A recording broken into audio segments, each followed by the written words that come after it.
Hello everyone, welcome back, or if you're new here, welcome to Andiiportfolio. Today we're talking about how to let go of self-criticism and negative self-talk and how to stop being hard on yourself. I will be doing a draw with me, and this drawing is influenced by spring cherry blossoms and the beginning of a new season and new ways of living. So I want to start this video off with a story. Growing up, I was very hard on myself because I was raised to be a perfectionist. I criticized myself deeply because I wanted to do better and I wanted to be a better human. I thought that in order for me to grow as a person, I had to be hard on myself and I had to talk down on myself to motivate me to become better. But the opposite is actually true. When you are hard on yourself, you might think, oh, this will motivate me to do better or to reach where I want to be.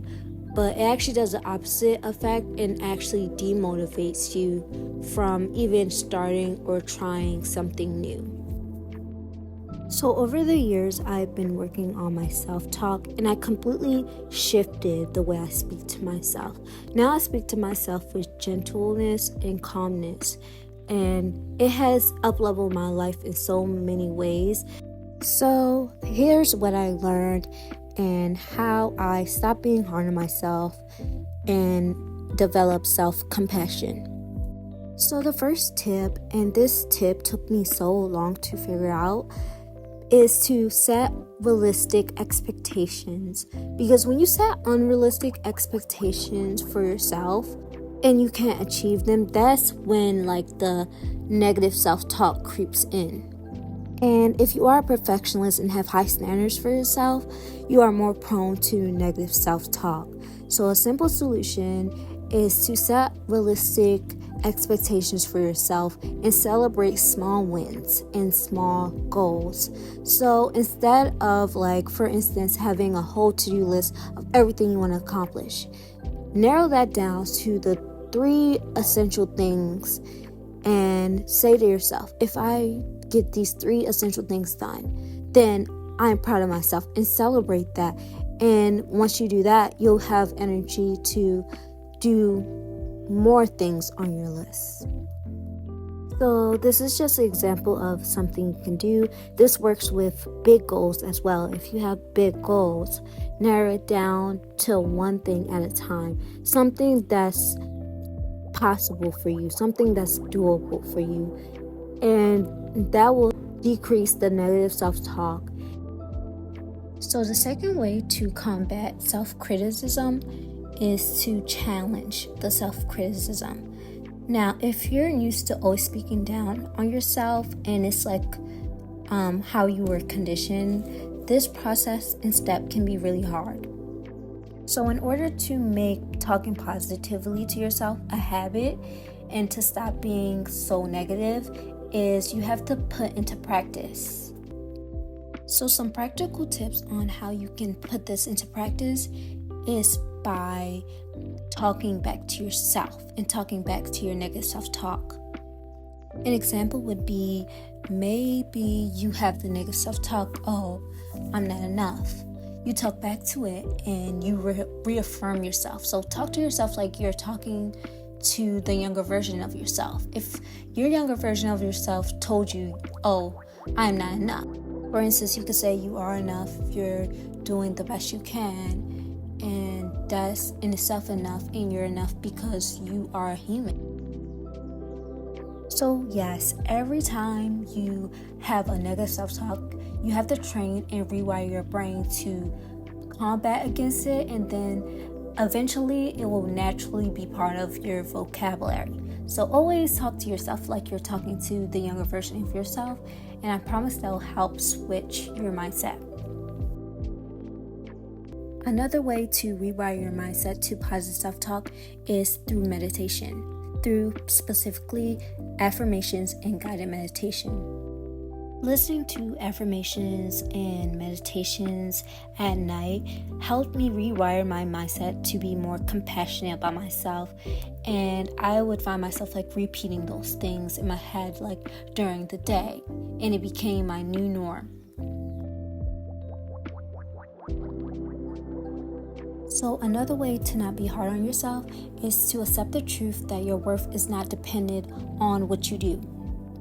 So as a society, we've been conditioned to believe we are not worthy if we don't perform, or if we're not, if we're not matching the level of success that we intend for ourselves. But the truth is, you are worthy because you are alive. You are worthy because you are human. And you are worthy because you exist, not because of what you do. You have to redefine your self-worth and untie that to like productivity.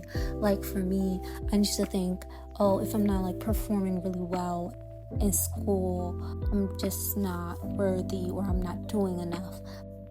So self-compassion should not be dependent on what you do or how you perform. It should be because you love yourself, you want to treat yourself kindly. For instance, let's say you have a friend.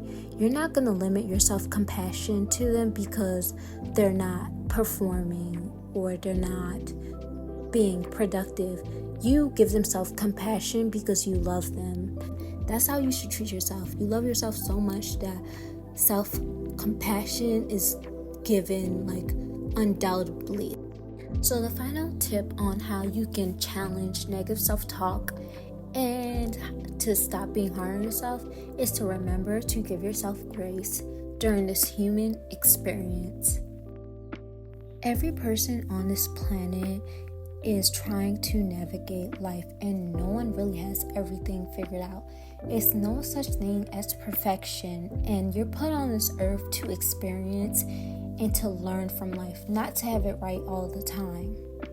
So you may fall, you may stumble, you may have setbacks, but that is all part of the process of life. Like, if you didn't have those setbacks and if you didn't fall, you would not be who you are now. So why be hard on yourself when you're just trying to do your best as a human? Instead of being hard on yourself, accept the stumbles of life and accept not everything will go how you want it to be, and to let go of control and accept who you are now currently. It's important to get to the point where you can notice like things about yourself without automatically judging yourself, with no judgment. Let's say you have a flaw of perfectionism. You won't judge yourself because of it, but you know that it's something you can improve and work on without it taking like a hit to your self-esteem and leading to self-judgment. I am saying this to say that you can be nice to yourself and have kinder self-talk and simultaneously want to better yourself and work on yourself.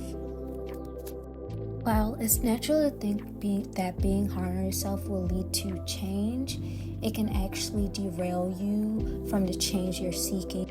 For instance, it can prolong the process because it won't give you the self-confidence and the resilience to even try. You might think like, I'm already failing, and how can you fail if you haven't tried? And like, the moral of the story is that it's important to strive for improvement, but being overly hard on yourself can be counterproductive and detrimental to your mental well-being and mental health. So here is my final drawing. I hope you guys gained something insightful from this video or even my drawing process, and I'll see you guys next time.